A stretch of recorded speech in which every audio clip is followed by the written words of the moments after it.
ourselves. We are not united anything. The unity is for mouth. The unity is for mouth. Are you getting it? We are never one, and we cannot be one at all, at all. It's like telling Satan and Christ to unite together. It's not possible. We have everything it takes to get light. It's never oil that is the problem of the Igbo man, because we have been surviving without oil. Are you getting it? But what we want is development. We want to go and develop our place. Look at this train that is going here. It is 18 train that passes in Lagos State, but one does not pass in our place. Are you getting it? One does not pass in our place. What are we talking about? There is nothing like unity. No go work. It cannot work. I don't have to force us to be united. When we say we cannot unite, we cannot unite. I want to tell you, it's even the woman that is working towards unity, that go to another man's place, settle down there, develop, build houses, stay there and feel free. How many Yoruba men go to Igbo land and develop it? How many Hausa men have been to Igbo land and develop it? It's only us that can go there and develop and settle down and feel free with anybody we see. So we are not one, and we can never be one. I have not seen anything that can make this country to be one. Let us not be deceiving ourselves. We cannot be one. You're not an IPOB apologist. No, I'm not. You don't like it. I am not an apologist at all. But you believe that the Igbos need to be giving a voice. Absolutely. I understand the issues that have given rise to. My dad was in Biafra. In fact, my parents met in the Biafran War.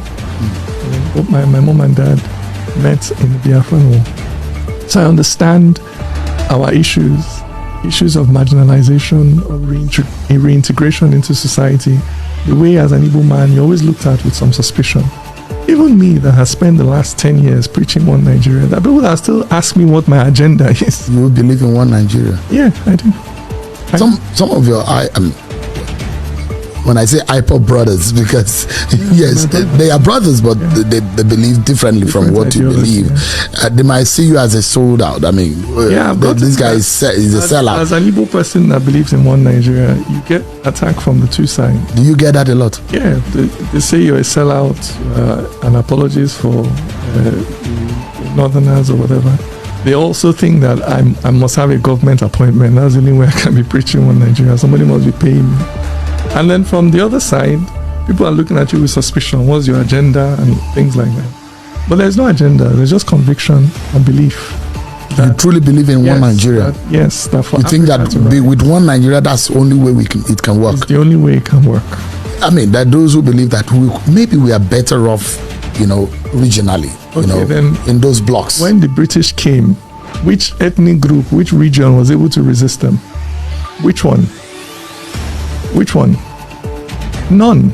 So we couldn't stand against the opposition individually. You can't. So we're better off together. We're better off together. The British never even fielded an army in Nigeria. They will just have a few officers. The people that are coming to fight you are other Nigerians from other parts of the country. That was what happened. If you keep all this, for me, it's just fantasy. No ethnic group was able to resist colonialism. None. All of them fell one by one. And that tells you that, and it's the same thing, we're facing a global system that is also self-interested. Every country is looking inwards and saying me first.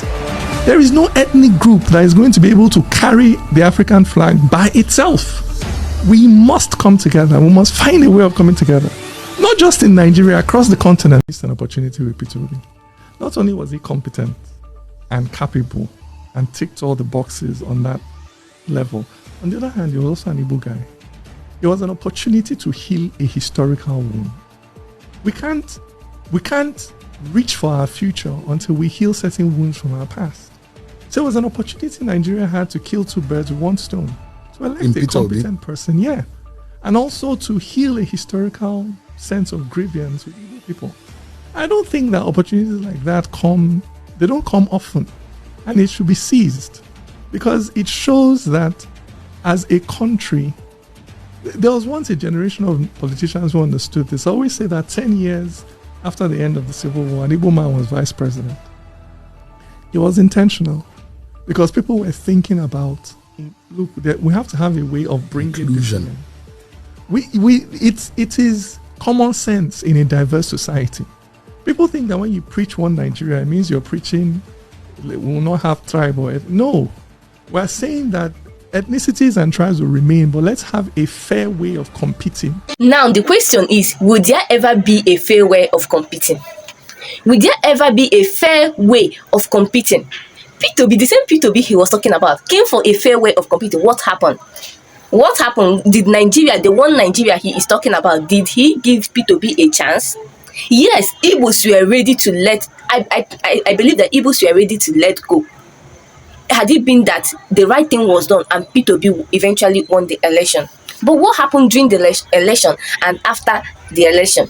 We all saw everything playing out during the campaign. Everybody was so sure that P2B was going to win. Then on the day of the election, what happened? What happened in Lagos? When people came out to vote, what happened to them? People were chased by touts. They were even caught on camera, but till date, nothing was done to these people. Because it happened in Lagos and it was done to the Igbos. Which fair way of competing? Which other fair way of competing did P2B did not follow? But Nigeria did not give it to him. Till when will the Igbos who are asking for Biafra or for IPOP or whatever, till when will they wait? Fair way. Or you think these people that come out saying they want IPOP, they want Biafra, did they just wake up? Nobody wants to fight war. Because that war even caused a lot of fight. It cost a lot of lives. Nobody wanted to fight war. But when people have pushed you to the wall, the marginalization, I can't even believe. First of all, I'm even surprised that there are other Igbos that still believe in one Nigeria. Like, I am shocked. Anyway, that is Dike Chukwumarije, the son of Chukwumarije. His father used to be a politician. So maybe he hasn't actually felt what other Igbos were feeling or are still feeling that made them to start speaking for regionalization. Even the Yorubas themselves, the Yorubas have started even saying that the Yorubas, that their own person is the current president, have started even saying that they want a Yoruba nation, that they want to go. That is how difficult people are feeling in Nigeria. That is how congested Nigeria has become for people. Fair way of coming together.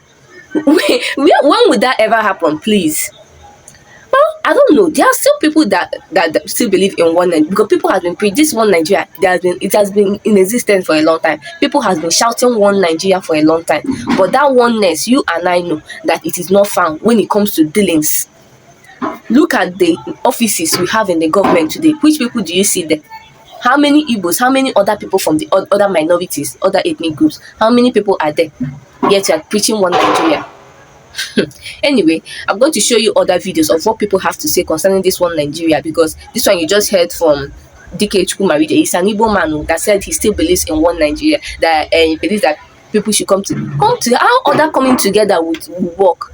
Anyway, watch these videos. There is no land called Nigeria. There is no language called Nigeria. There are no people called Nigerians. We are only deceiving ourselves. We are not Nigerian. Okay, where is Nigeria? Where is the land called Nigeria? What is the Nigerian language? We are nations that had been forced together to live in one pathetic country.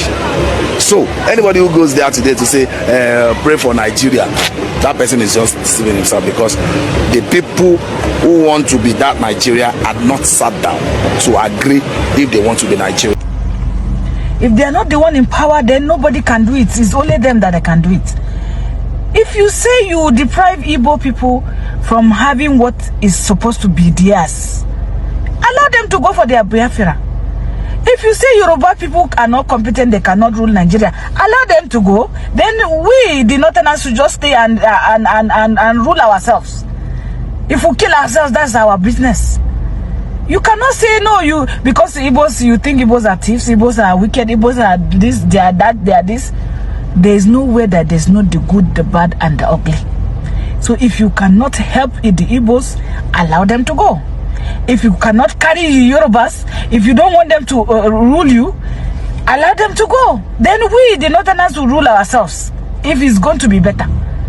We are one Nigeria, so we want the best for Nigeria. So we should look at where we are going wrong so that we can perfect it. Okay, do you support the structuring of the country? I want referendum. That's what I want.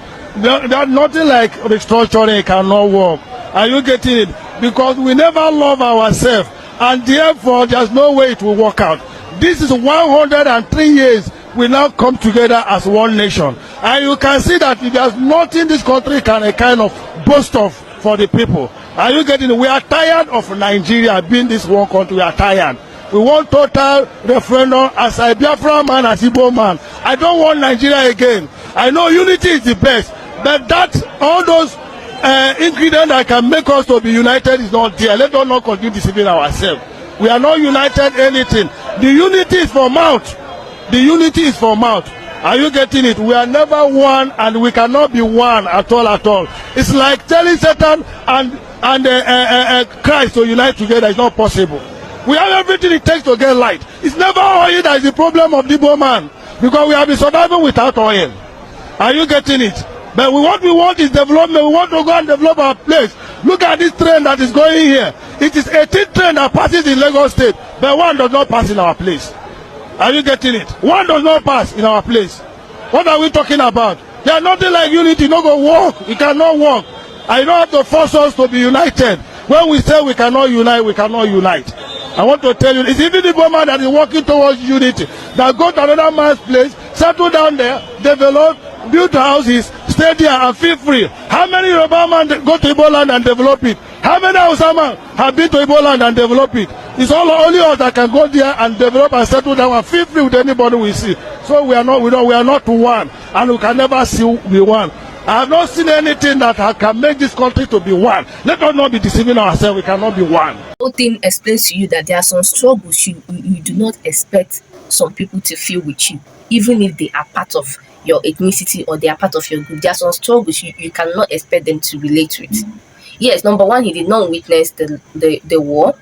Number two, his father was an ex-politician, so maybe or it's possible that they were living in affluence, so they do not like those struggles that made Igbos to come out to declare they want to Biafra, or other groups to come out to say they want to generalize it. Maybe he did not really feel it, because this thing, when you look around the politicians around us, their children are abroad, studying abroad. They don't hide it. Every year they post their children, and this one have graduated in Oxford, this one have graduated here. Now those children will now come tomorrow and still tell you what Nigeria. Why? Because all these things that you are talking about, insecurities, marginalization, they did not feel it. They did not feel it, so they will be so comfortable preaching one Nigeria to you, because that is the illusion they have. That is what they feel. They do not understand the plight that the poor masses are going through. So it is so easy. It is so easy to say. It is very, very easy for them to say. Like, so someone, this 2023 election is just an eye-opening. This 2023 election, it's an eye-opening. Even for people that were sitting on the fence before, they now know. Even if you say you are not active, that you are not speaking out, that you belong to so group, but you know, self-awareness, that you know that this is going on in the country. You should know, be sensitive enough to know what to say at every point. You know that this thing is happening, so don't act like you don't know, even if you don't feel the struggle. But for the fact that all of us are in Nigeria and we know what is happening, it is in the news everywhere. We have social media. Just type it, you will see it, what people are going through every day, because they belong to one particular tribe. So I don't appreciate the fact of someone coming out to berate other ethnic groups. I don't understand. But anyway, share me your opinion in the comment section. Like and share.